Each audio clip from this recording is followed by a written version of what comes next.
ilaha illallah, Allahu akbar, Muhammad Rasulullah, ya Habiballah. আসসালামু আলাইকুম ওয়া রাহমাতুল্লাহি ওয়া বারাকাতুহু। আলহামদুলিল্লাহি রাব্বিল আলামিন ওয়াসসালাতু ওয়াসসালামু আলা রাসূলিহিল আমিন ওয়া আলা আলিহি ওয়া আসহাবিহি আজমাইন, আম্মা বা'দ। প্রিয় দর্শক, এই মুহূর্তে যে যেখানে বসে অনুষ্ঠান দেখছেন প্রত্যেকে জানাচ্ছি আন্তরিক প্রীতি, শুভেচ্ছা এবং অভিনন্দন। দর্শক, RSRM বরকতময় সাহরি অনুষ্ঠানের আজকের এই পর্ব আমরা শুরু করব ইনশাআল্লাহ পবিত্র কোরআনে তেলাওয়াত এবং একটি নির্ধারিত পারার সংক্ষিপ্ত তাফসিরের মাধ্যমে।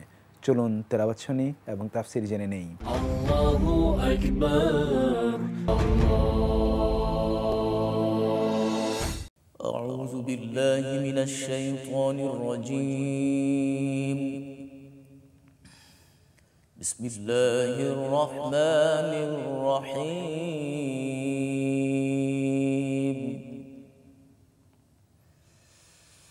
ألف لام را تلك آيات الكتاب وقرآن مبين.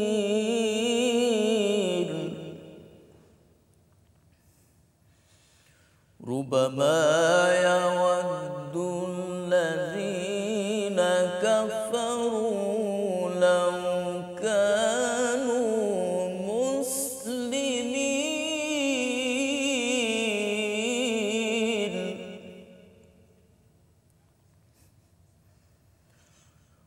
ربما يود الذين كفروا لو كانوا مسلمين.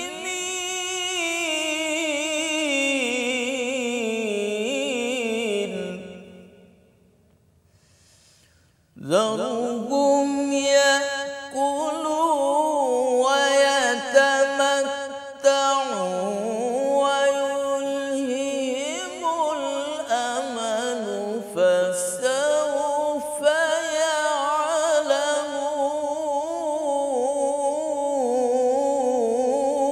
يعلمون. وما أهلكنا من قرية إلا ولها كتاب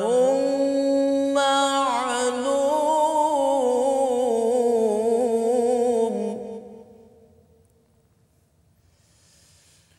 ما تسبق من أمة أجلها وما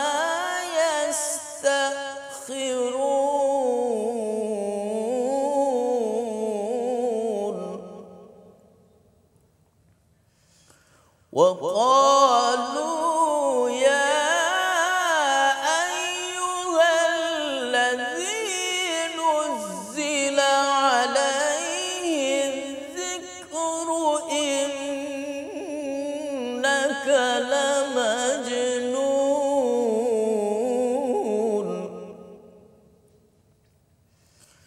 لو ما تأتينا بالملائكة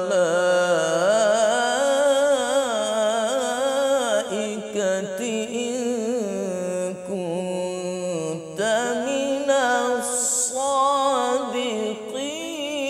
الصادقين. ما ننزل الملائكة إلا بالحق وما كانوا إذا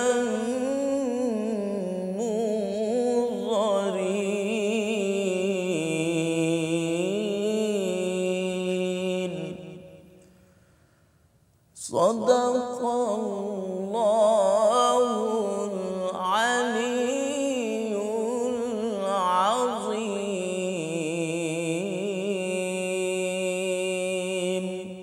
Allahu أكبر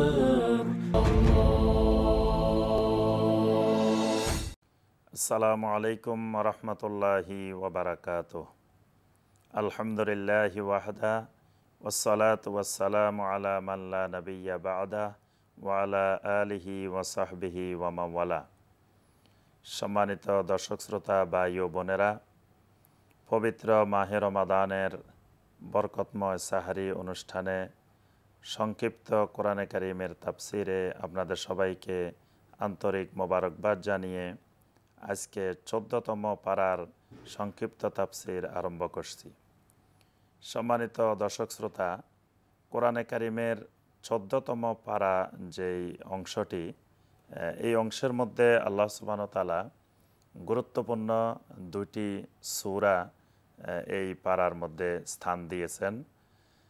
এই প্রথম সূরাটি হলো সূরা আল হিজর, আর দ্বিতীয় যে সূরাটি রয়েছে এই ১৪তম পারার মধ্যে সেটি হলো সূরা আন নাহাল। কোরআনে কারিমের দুইটি গুরুত্বপূর্ণ সূরা, সূরা আল হিজর এবং সূরা আন নাহাল। আমরা সংক্ষিপ্তভাবে চেষ্টা করব এই দুইটি সূরা থেকে কয়েকটি গুরুত্বপূর্ণ বিষয়ে আপনাদের দৃষ্টি আকর্ষণ করার এবং সংক্ষিপ্তভাবে এই দুইটি সূরার মূল বিষয়বস্তু আপনাদের সামনে তুলে ধরব ইনশাআল্লাহ। সূরা আল হিজর যে সূরাটি, এই সূরাটির মধ্যে আল্লাহ সুবহানাহু ওয়া তাআলা বিশেষ করে আসহাবুল হিজর অর্থাৎ হুদ আলাইহিস সালামের জাতি যেই এলাকায় বসবাস করতেন, সেই জাতির এলাকাটার নাম ছিল হিজর। এজন্য ওই এলাকাটিকে হিজর বলা হয়, ওই এলাকার অধিবাসীদেরকে আসহাবুল হিজর বলা হয়। পৃথিবীতে দুটি জাতি অত্যন্ত শৈল্পিক নৈপুণ্যের সাথে এবং অত্যন্ত শক্তিশালী জাতি হিসাবে পৃথিবীতে বসবাস করতেন। একটি জাতি হলো আদ জাতি, আর একটি হলো সামুদ জাতি। আল্লাহ সুবহানাহু ওয়া তাআলা কোরআনে কারিমের অধিকাংশ জায়গায়, অনেক জায়গায় যেখানেই আল্লাহ পাক পূর্ববর্তী জাতিগুলোর কথা তুলে ধরেছেন, সেখানেই রাব্বুল আলামিন এই আদ জাতি এবং সামুদ জাতির ইতিহাস আল্লাহ সুবহানাহু ওয়া তাআলা তুলে ধরেছেন। সূরা আল হিজরের মধ্যেও আল্লাহ সুবহানাহু ওয়া তাআলা এই আসহাবুল হিজর এবং সামুদ জাতি সম্পর্কে আল্লাহ পাক অনেকগুলো বিষয় তুলে ধরেছেন। এই দৃষ্টিভঙ্গিতে আল্লাহ রাব্বুল আলামিন এই সূরাটির নামকরণ করেছেন সূরা আল হিজর। এই সূরার মধ্যে আল্লাহ সুবহানাহু ওয়া তাআলা বিশেষ করে আদম আলাইহিস সালামের সৃষ্টি সম্পর্কে অনেকগুলো আয়াত বর্ণনা করেছেন। অর্থাৎ আদম আলাইহিস সালামকে কিভাবে সৃষ্টি করেছেন, কখন সৃষ্টি করেছেন, এবং ফেরেশতাদেরকে আল্লাহ সুবহানাহু ওয়া তাআলা কি বলেছিলেন, এবং কিভাবে আদম আলাইহিস সালাম পৃথিবীতে আসলেন। অর্থাৎ এই ইতিহাসটি হলো আমাদের মানব জাতির মৌলিক ইতিহাস। এজন্য আল্লাহ সুবহানাহু ওয়া তাআলা কোরআনে কারিমে এই ইতিহাসটি আমাদেরকে বারবার জানিয়ে দিয়েছেন। তো এই সূরার মধ্যেও আল্লাহ সুবহানাহু ওয়া তাআলা এই ইতিহাসটি তুলে ধরেছেন।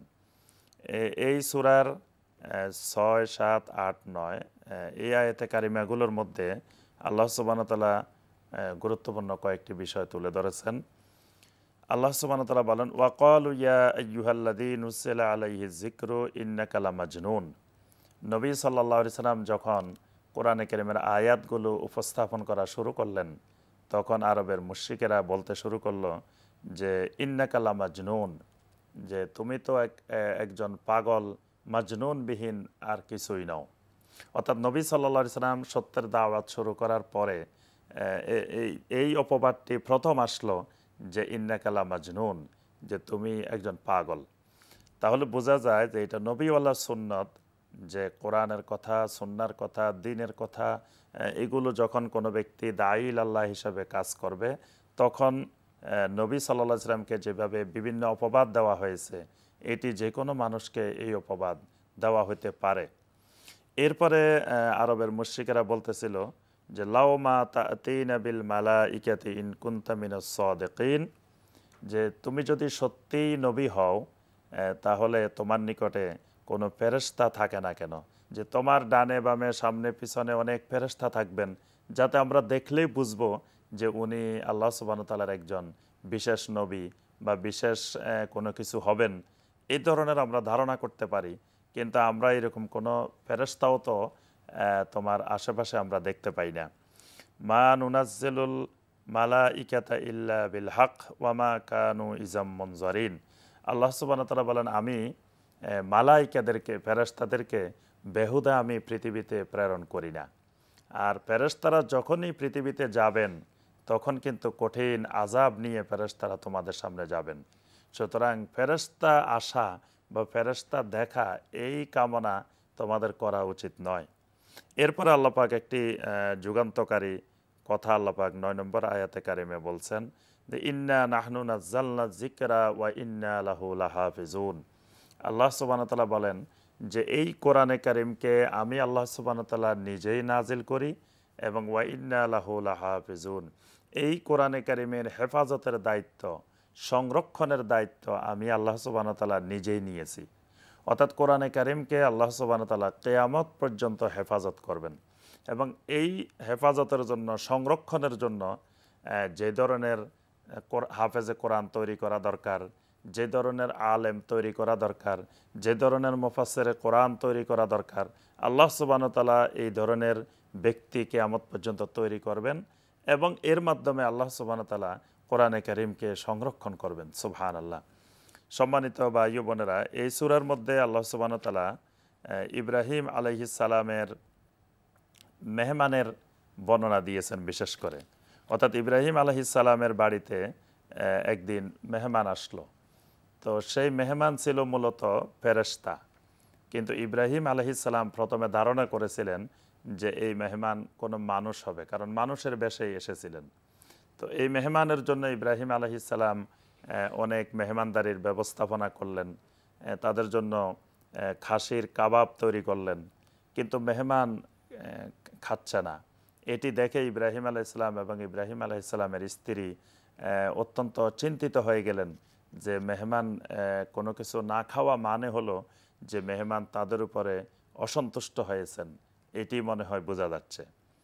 তো পরবর্তীতে মেহমান বলে দিলেন যে আসলে আমরা পৃথিবীতে এসেছি দুটি কাজ নিয়ে। একটি হলো আপনাকে একটি সন্তানের সুসংবাদ দিব, আর দ্বিতীয় কাজটি হলো যে লূত আলাইহিস সালামের কওমের উপরে আযাব নাজিল করার জন্য আল্লাহ পাক আমাদেরকে পৃথিবীতে পাঠিয়েছেন।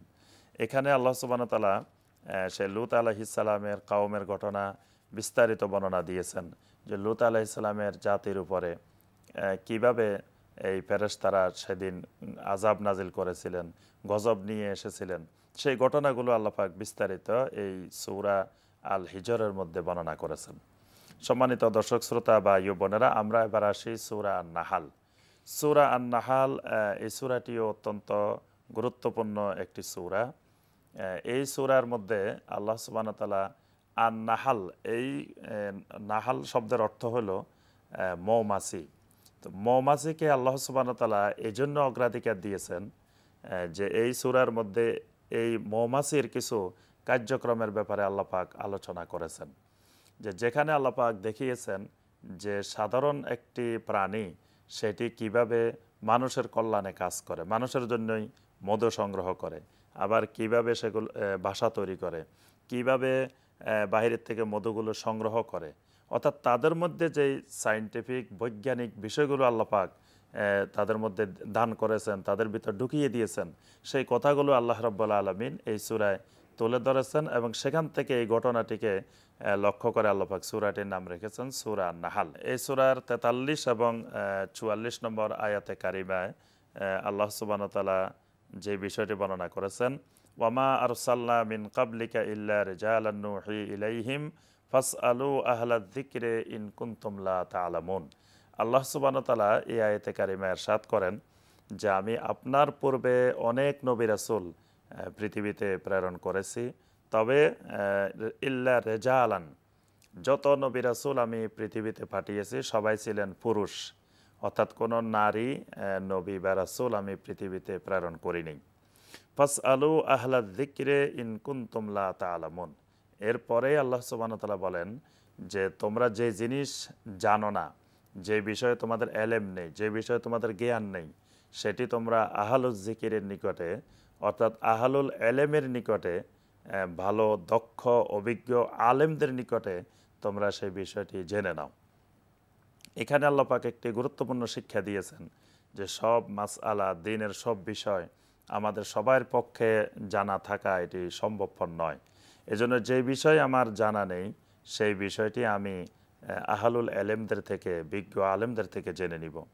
এর পরবর্তী আয়াতে 44 নম্বর আয়াতে কারিমে আল্লাহ পাক আরেকটি বিষয় তুলে ধরেছেন, ওয়া আনসালনা ইলাইকা যিকরা লিতুবাইয়িনা লিন-নাসি মা নুযিলা ইলাইহিম। আল্লাহ সুবহানাহু ওয়া তাআলা বলেন যে আমি এই কোরআনে কারিমকে আপনার উপরে এমনভাবে নাজিল করেছি যে এই কোরআনে কারিমের যত আয়াত আছে, যত শব্দ আছে, এইগুলোর ব্যাখ্যা দেওয়ার দায়িত্ব আমি আপনাকে দিয়েছি। অর্থাৎ কোরআনে কারিমের প্রত্যেকটি আমল ব্যাখ্যা দিবেন মুহাম্মদ রাসূলুল্লাহ সাল্লাল্লাহু আলাইহি ওয়াসাল্লাম। কোরআনে কারিমের প্রত্যেকটি শব্দের আয়াতের ব্যাখ্যা করবেন মুহাম্মদ রাসূলুল্লাহ সাল্লাল্লাহু আলাইহি ওয়াসাল্লাম। এরপরে আমরা পরবর্তী দুটি আয়াত দেখব, 58 এবং 59 নম্বর আয়াত। এখানে আল্লাহ সুবহানাহু ওয়া তাআলা জাহেলি যুগের কয়েকটি গুরুত্বপূর্ণ বিষয় আল্লাহ পাক তুলে ধরেছেন। ওয়াইদা বুশিরা আহাদুহুম বিল উনসা যল্লা ওয়াজহুহু মুসওয়াদ্দা ওয়া হুয়া কাযীম।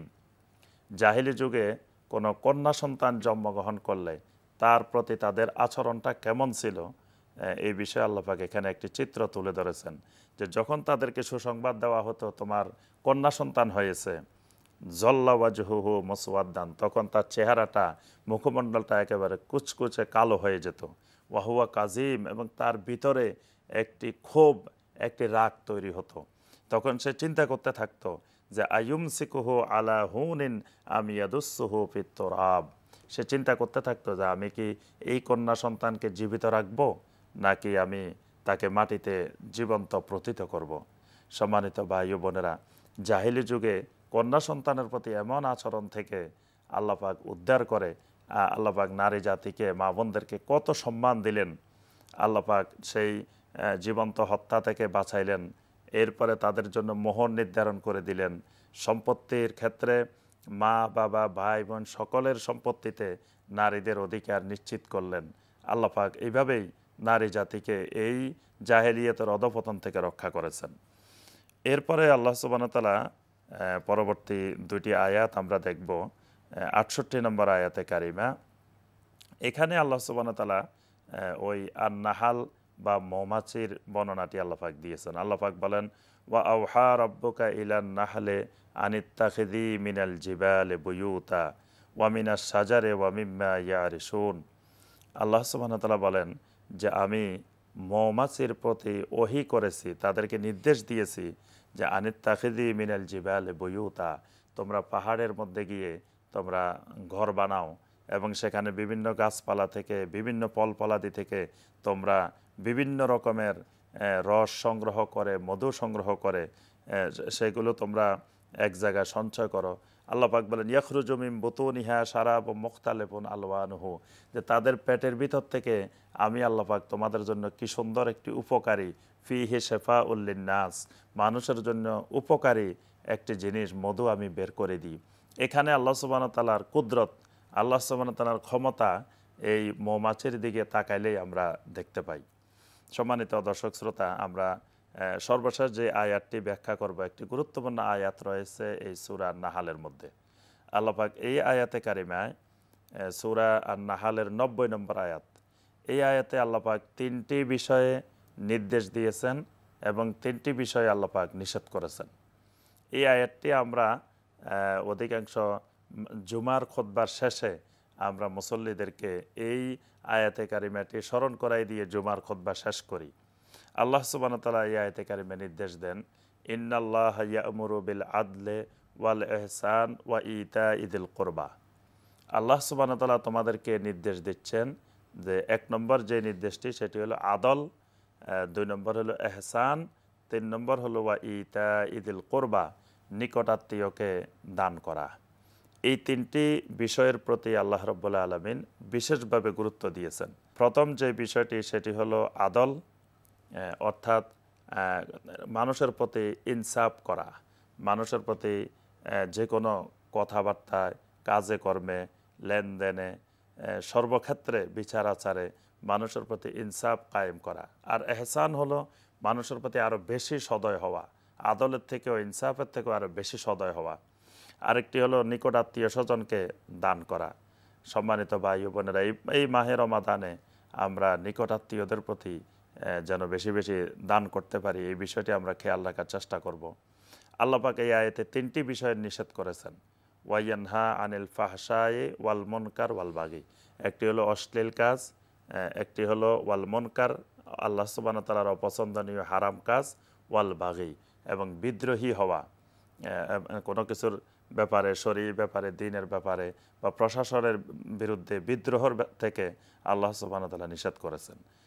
সম্মানিত দর্শক শ্রোতা ভাই ও বোনেরা, কোরআনে কারিমের এই 2টি গুরুত্বপূর্ণ সূরা, সূরা আল হিজর এবং সূরা নাহাল, এই 2টি সূরা আল্লাহ পাক আমাদের সামনে অনেকগুলো বিষয় এই 2টি সূরার মধ্যে তুলে ধরেছেন। আমরা এর থেকে উপকৃত হওয়ার আমরা চেষ্টা করব ইনশাআল্লাহ। এবং এই 2টি সূরায় যে শিক্ষাগুলো আল্লাহ পাক আমাদেরকে দিয়েছেন সেই শিক্ষাগুলো আমাদের জীবনে বাস্তবায়ন করার চেষ্টা করব।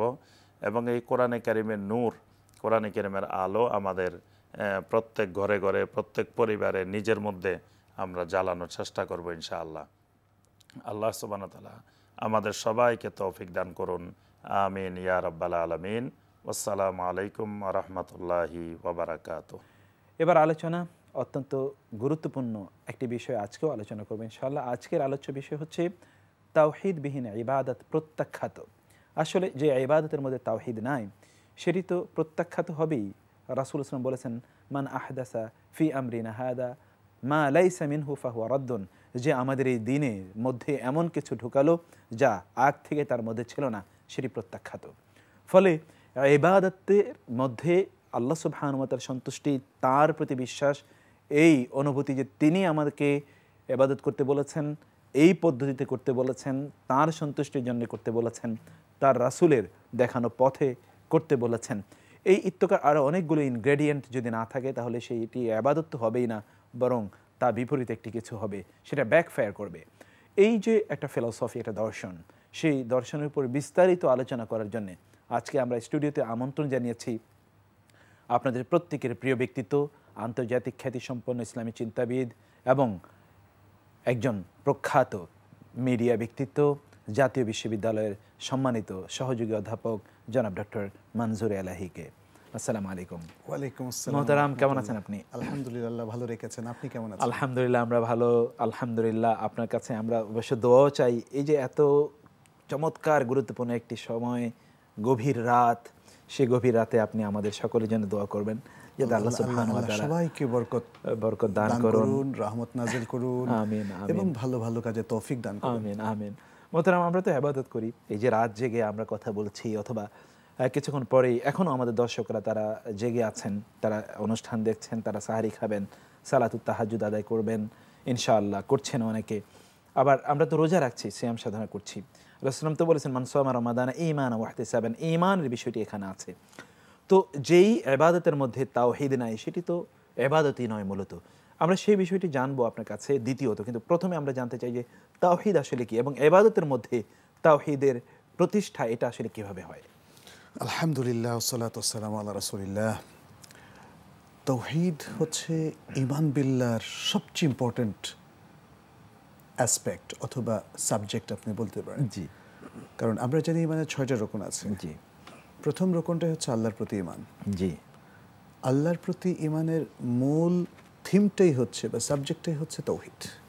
তার মানে হচ্ছে তাওহীদ রক্ষা করেই মানে ঈমান টানতে হবে।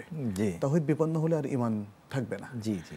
আর ঈমান হচ্ছে ইসলামিক প্রত্যেক কাজের মূল ভিত্তি বা অ্যাক্সেস বলতে পারেন, মাদখাল অথবা কিও বলতে পারেন।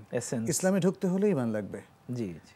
ঈমান ছাড়া কিন্তু কেউ ইসলামে ঢুকলে সে মুমিন হবে না, মুসলিমও হবে না। তার মানে আপনি ওটাও বলতে পারেন যে তাওহীদ ছাড়াও সে মুসলিম হবে না, তাওহীদে বিশ্বাস ছাড়া। তাওহীদটাকে কি বলা? তাওহীদ শব্দের অর্থ হচ্ছে এক হিসাবে মেনে নেওয়া। জি, আমরা এটাকে বাংলায় আল্লাহর একত্ববাদ হিসাবে তর্জমা করে থাকি।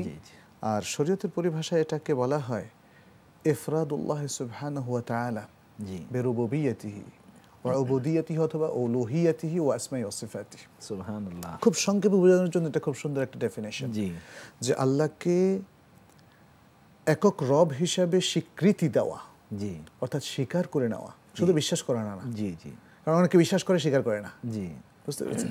তাহলে এখানে বলতে হবে আল্লাহকে একক রব হিসাবে স্বীকার করা এবং স্বীকৃতি দেওয়া, আল্লাহকে একক মাবুদ বা উপাস্য হিসাবে স্বীকার করা, স্বীকৃতি দেওয়া, এবং আল্লাহর যে সুন্দর সুন্দর নাম এবং মহান মহান গুণগুলো আছে সেটাও শুধুই আল্লাহর জন্য সাব্যস্ত করা, গায়রুল্লাহর জন্য সাব্যস্ত না করা। বাট তাওহীদের এটা হচ্ছে মূল ডেফিনেশন, মূল সংজ্ঞা তাওহীদের। তাহলে তিনটা দিক এখানে আমাদের সামনে প্রস্ফুটিত হলো। একটা হলো তাওহীদুর রুবুবিয়্যাহ, রব হিসাবে আল্লাহর একত্ব বা একত্ববাদ। দ্বিতীয় হচ্ছে ইলাহ বা মাবুদ হিসাবে আল্লাহর একত্ববাদ। তৃতীয় হচ্ছে আল্লাহর সুন্দর সুন্দর নাম এবং গুণাবলীগুলোকে শুধুই আল্লাহর জন্য সাব্যস্ত করা, অন্য কারোর জন্য এই ফরম্যাটে এই অ্যাবসলিউট মিনিং সহ সাব্যস্ত না করা। এটা হলো তাওহীদ। আর এই বিশ্বাসটা হচ্ছে ঈমানের প্রথম এবং প্রধানতম রোকন। তার মানে হচ্ছে এই বিশ্বাসে যদি গন্ডগোল থাকে তাহলে সেকেন্ড, থার্ড, ফোর্থ কোনোটাই আর টিকবে না, কোনোটা আর টিকবে না। এই জন্যই তাওহীদ হচ্ছে ঈমানের ভিত্তি, মৌল ভিত্তি। ঈমানটা তাওহীদের উপরে নির্ভরশীল, স্থিত। ঈমানের অবস্থানটা পুরো তাওহীদের ফাউন্ডেশনের উপরে।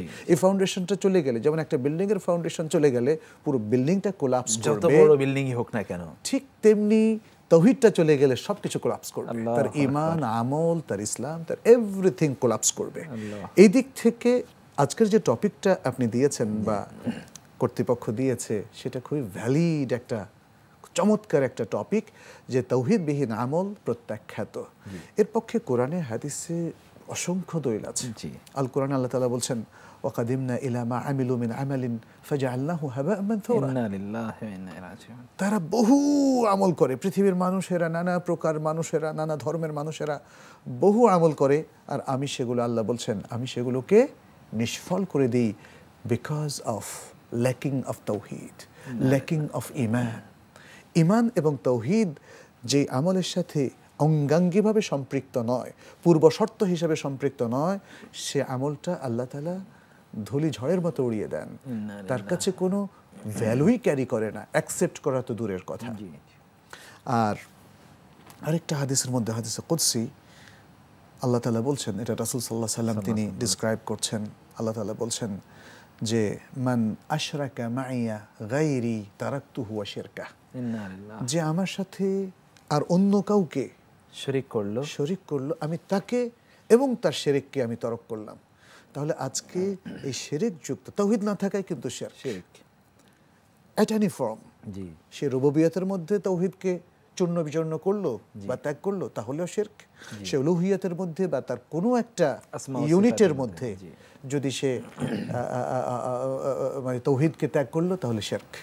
এমনকি আসমা সিফাতের মধ্যেও শিরক আছে। তাহলে এই তাওহীদকে তার এই তিনটা জায়গায় 100% মেনটেন করতে হবে। এবং মেনটেন করার তাহলে মেথডটা কি, নলেজটা কি, এটা তাকে জানতে হবে। এটা ইসলামের জরুরি জ্ঞান। এই জরুরি জ্ঞানকে কেউ ইগনোর করতে পারে না। ঠিক, not any single man, human being যারা মুসলিম হিসাবে দাবি করছে, পুরুষ অথবা নারী, তরুণ অথবা তরুণী, কিশোর অথবা কিশোরী, যেই হোক না কেন, বালেগ পর্যায়ে পৌঁছার পরে তাকে তাওহীদের জরুরি জ্ঞান জানতেই হবে। কারণ এই জ্ঞান না থাকলে সে জ্ঞান বিরোধী কিছু কাজ করবে, তখন তার সমস্ত আমল বাতিল হয়ে যাবে। সেটা শিরকে পরিণত হবে, বিদআতে পরিণত হবে, সে আমলটা প্রত্যাখ্যাত হবে। এটা হচ্ছে যদি তাওহীদবিহীন কোনো একটা কর্মকাণ্ড তার থেকে প্রকাশ পায় তাহলে তার সমস্ত আমল বাতিল হয়ে যাবে, তার দলিল। এবং তাওহীদবিহীন কর্মকাণ্ডকে আমরা নওয়াকিদুত তাওহীদ হিসেবে চিহ্নিত করি। সেখানে এক নম্বরই হচ্ছে শিরক, অথবা শিরকের আরো মা বোন যারা আছে, কুফরি, নাস্তিকতা ইত্যাদি শিরক পর্যায়ের সবগুলো একই সমান, এগুলো সবই তাওহীদকে চূর্ণ বিচূর্ণ করে। কেউ যদি কোরআনকে, অর্থাৎ রাসূল সাল্লাল্লাহু আলাইহি ওয়াসাল্লামের আনিত কোনো সত্যকে, কোনো বিধানকে, কোনো ওহীকে, ওহীর কোনো বাণীকে কিংবা কোনো আমলকে যদি কেউ তিরস্কার করে, বিদ্রূপ করে, তাহলে তার তাওহীদ চূর্ণ বিচূর্ণ হয়ে যাবে।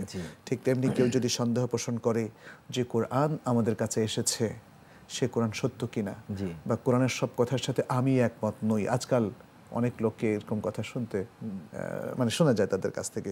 এবং কেউ কেউ বলছেন রাসূল সাল্লাল্লাহু আলাইহি ওয়াসাল্লাম এই সলিউশনগুলো এটা আমার মানবতা নয়, জি, এগুলো এই সমাজের উপযোগী নয়, এটা তাওহীদকে ধ্বংস করে দেবে। তো আমাকে বুঝতে হবে যে তাওহীদ কিভাবে চূর্ণ বিচূর্ণ হয়, তাওহীদ কিভাবে বিপন্ন হয় আর ধ্বংস হয়।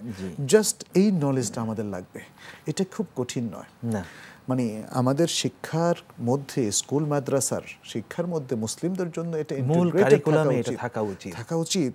যে যেহেতু আমি মুমিন, আমি মুসলিম বললে তো সারা পৃথিবী আমাকে নিষেধ করছে না, আমাকে মুসলিম হওয়াটা তো কোনো অপরাধ নয়। জি না, ঈমান রাখাটা তো কোনো অপরাধ নয়, এটা পৃথিবীর কোনো দেশই এটাকে ক্রাইম কিংবা এটাকে অপরাধ হিসাবে, পাপ হিসাবে চিহ্নিত করেনি।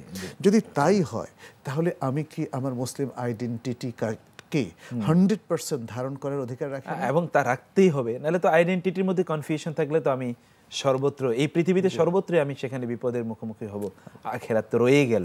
মোহতারাম, আমরা এই জায়গায় আপনার কাছে ফিরবো।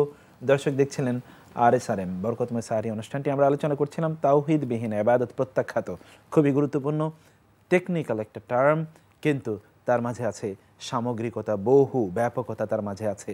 আমাদের জীবনকে যদি আমরা আল্লাহমুখী করতে হয় তাহলে এই জায়গায় আমাদের ফিরে আসতে হবে। তাওহীদ যদি না থাকে তাহলে আমাদের ইবাদতের সামগ্রিকতায় একেবারে ধ্বংস হয়ে যায়। যে ইবাদতই করি না কেন এখানে তাওহীদ লাগবেই। আমরা এখন সিয়ামে অবস্থান করছি, আমরা সাহরির সময় এই আলোচনাটা আমরা পেশ করছি। এখানে একটা জিনিস লক্ষ্য করুন, সিয়ামকে কিন্তু আমরা আমাদের একটা আলোচনায় বলেছিলাম মাদ্রাসাতুস সিয়াম, দ্য স্কুল অফ সিয়াম। সিয়াম ইটসেলফ ইজ এ স্কুল, এটাকে আমরা বলতে পারি একটা মাদ্রাসা, a center of knowledge, a university even you can say. তো তাহলে যদি তাই হয়, আপনি দেখবেন যে এই মাদ্রাসার প্রথম শিক্ষাই কিন্তু তাওহীদ এবং ঈমান।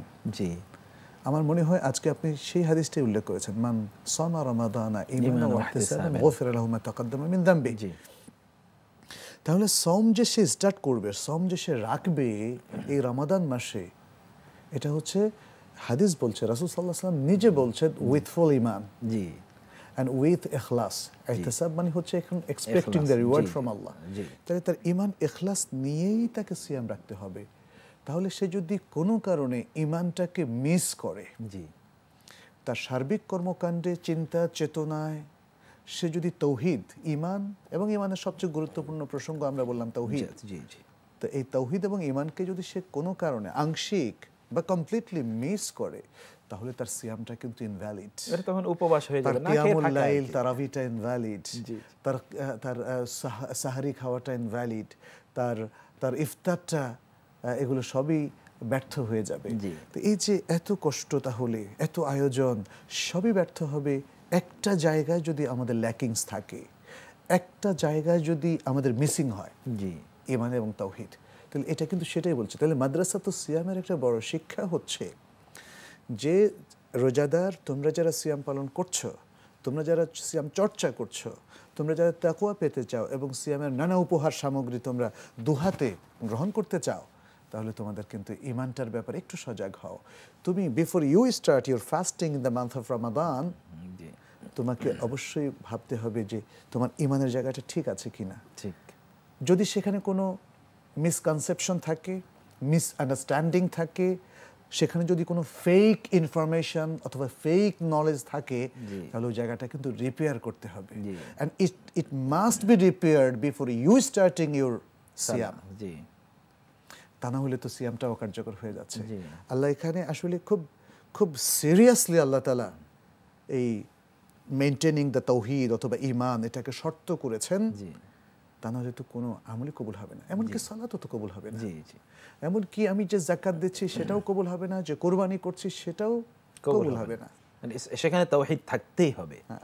ফলে তাওহীদের যে চর্চাটা, এটা কিন্তু শুধুমাত্র মানে আমলি দিক না, এটা চিন্তাগত দিকও কিন্তু।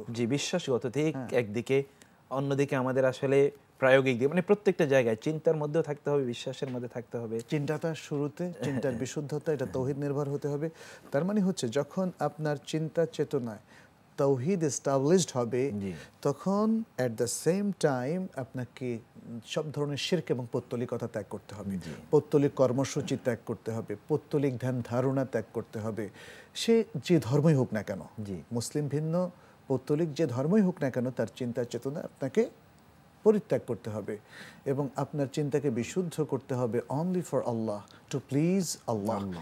এইভাবেই আসলে তাওহীদকে যদি আমরা চিন্তা চেতনায় লালন করি তাহলে তার ইম্প্যাক্ট পড়বে আমাদের সব ক্ষেত্রে। কিন্তু আমার মনে হয় আমাদের এই নলেজের জায়গাটা আর মাইন্ডসেটের জায়গাটা প্রবলেম আছে, যে কারণে আমরা দেখা যাচ্ছে যে অনেক কাজের মধ্যে আমরা কম্প্রোমাইজ করে ফেলি। তাওহীদকে কিন্তু মেনটেন করা হচ্ছে না, তাওহীদকে কিন্তু সুরক্ষা দেওয়া হচ্ছে না, তাওহীদকে প্রোটেকশন দেওয়া হচ্ছে না, এবং আমরা আমাদের বিভিন্ন কাজে কর্মে তাওহীদকে প্রোটেক্ট করছি না। আর এখানে শুধু দু একটা মনে হয় আয়াত বা ইনফরমেশন শেয়ার করা দরকার, যেটি আল্লাহ তাআলা কোরআনে বলেছেন। তিনি রাসূলকে এবং তার সাথে আসলে পূর্ববর্তী নবীদেরকেও কিন্তু তিনি অ্যাড্রেস করেছেন, লা ইন আশরাকতা লা ইয়াহবাতান্না আমালুকা ওয়া লা তাকুনান্না মিনাল খাসিরিন।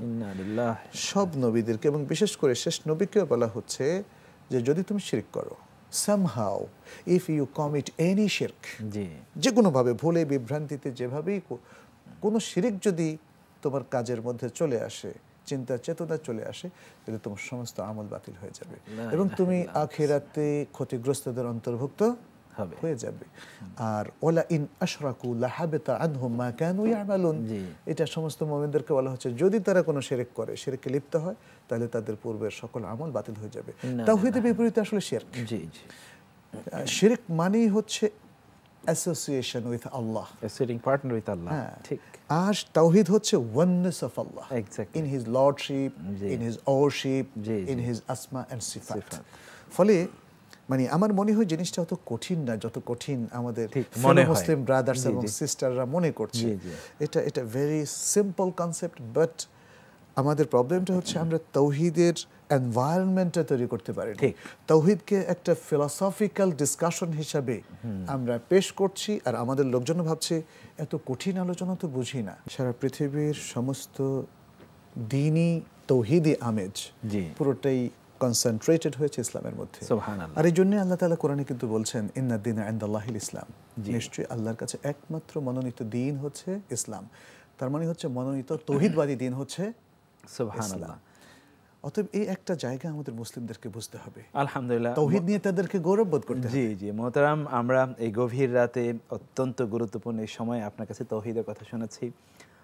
তাওহীদের চেতনায় আমরা উজ্জীবিত হয়ে আসলে এই যে রাত যাপন করছি, অথবা রাতের আলোচনা করছি, অথবা আমরা এই যে সাহারি খাবো সেজন্য উঠেছি, তাহাজ্জুদ সালাত আদায় করছি, কিন্তু তাওহীদের আসলে সেই ধারণাটি সেই অর্থে আমাদের কাছে নেই। এই আলোচনা আমাদের কাছে পরিষ্কার করলো যে তাওহীদ আসলে কি বোঝায়, তাওহীদকে কিভাবে আমাদের জীবনে প্রয়োগ করতে হবে, তার সত্যিকার ধারণাটা কি। আপনাকে আল্লাহ সুবহানাহু ওয়া তাআলা সর্বোত্তম জাযা দান করুন এই চমৎকার আলোচনায় অংশগ্রহণের জন্য। ওয়া জাযাকুমুল্লাহু খায়রান ওয়া শাকারাল্লাহু লাকুম ওয়া ইয়াকুম। প্রিয় দর্শক, আমরা খুব চমৎকার একটি আলোচনা শুনলাম, যেখানে বুঝলাম যে ইসলামই একমাত্র তাওহীদ ভিত্তিক জীবন ব্যবস্থা, দিন। আল্লাহ সুবহানাহু ওয়া তাআলা অনুগ্রহ করে এই দিন আমাদেরকে দিয়েছেন, আল্লাহর কাছে কৃতজ্ঞতা। সেই দিন যাতে, দিনের প্রত্যেকটি কাজ যাতে তাওহীদ ভিত্তিক হয়, সেটি আমাদেরকে বুঝতে হবে। আমাদের চিন্তা চেতনা থেকে শুরু করে আমাদের প্রত্যেকটি কাজ যাতে এই তাওহীদের যে দর্শন আছে, তাওহীদের যে ভিত্তি আছে, যে শিক্ষা আছে, তার উপর ভিত্তি করে হয়, সেটি আমাদেরকে মনে রাখতে হবে। তাহলে আমাদের প্রত্যেকটি কাজ ইনশাআল্লাহ সেটি ইবাদতে পরিণত হবে। অন্যথায় আমাদের তথাকথিত ইবাদতগুলো, এগুলো সবই আল্লাহ সুবহানাহু ওয়া তাআলার পক্ষ থেকে প্রত্যাখ্যাত হবে। সেগুলো কিয়ামতের দিন আমাদের জন্য কোনো ওয়েটই ক্যারি করবে না। এই ভয়ঙ্কর ধ্বংস থেকে আল্লাহ সুবহানাহু ওয়া তাআলা আমাদেরকে রক্ষা করুন। দর্শক, আজকের আয়োজন শেষ করব। এই গুরুত্বপূর্ণ সময়ে প্রত্যেকের জন্য আল্লাহর কাছে দোয়া করছি, আল্লাহ সুবহানাহু ওয়া তাআলা আমাদের এই জাগরণকে, আমাদের এই আলোচনাকে, আমাদের আয়োজনকে এবং আমাদের সামগ্রিক ইবাদতকে আল্লাহ সুবহানাহু ওয়া তাআলা কবুল করে নিন। আজকের আয়োজন শেষ করব আমরা একটি চমৎকার ইসলামী সঙ্গীত শুনতে শুনতে। আমরা গানটি শুনবো, বিদায় নেব RSRM বরকতময় সাহারি অনুষ্ঠানের পক্ষ থেকে। আগামীকাল আবারও দেখা হবে। ততক্ষণ পর্যন্ত সকলেই মহান আল্লাহ সুবহানাহু ওয়া তাআলার রহমত এবং মাগফিরাতে আচ্ছন্ন হয়ে থাকুন। আল্লাহ সুবহানাহু ওয়া তাআলা আমাদেরকে সেই তৌফিক দান করুন। হাদা ওয়া সাল্লাল্লাহু সুবহানাহু ওয়া তাআলা আলা নবিয়িনা মুহাম্মদ ওয়া আলা আলিহি ওয়া সাহবিহি আজমাইন। ওয়াসসালামু আলাইকুম ওয়া রাহমাতুল্লাহি ওয়া বারাকাতুহু। আমি যদি আরব হতাম মদিনারি পথ, এই পথে মোর চলে যেতেন নূর নবী হাজরাত। আমি যদি আরব মদিনারি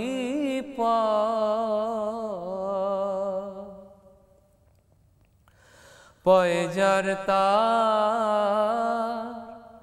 লাগতো এসে আমার কঠিন বুকে,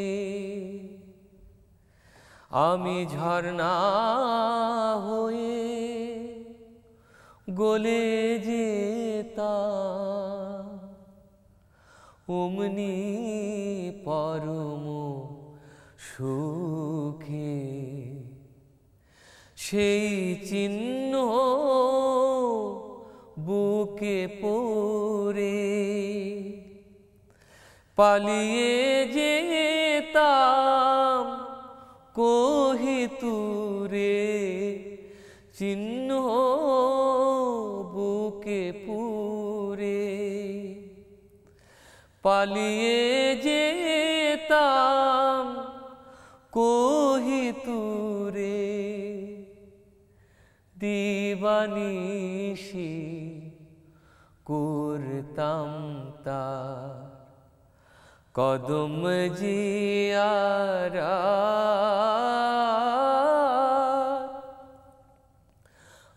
আমি যদি আরব হতাম মদিনারি পথ। মা ফাতেমা খেলতো এসে আমার ধুলিল, আমি পড়তাম তার পায়ে লুটিয়ে। ফুলের রেণু হয়ে, ফুলের রেণু হয়ে, ফুলের রেণু হয়ে হাসান হোসেন হেসে হেসে নাচতো আমার বক্ষে এসে।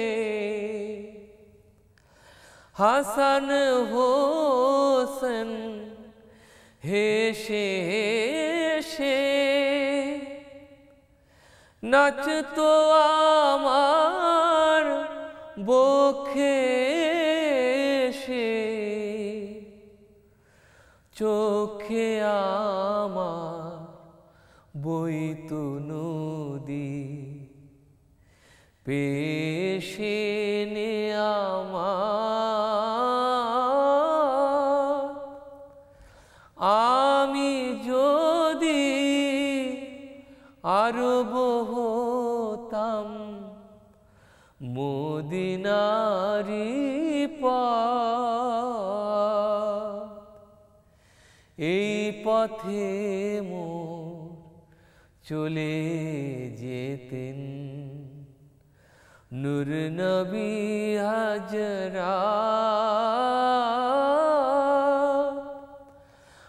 আমি যদি আরব হতাম মদিনারি পথ।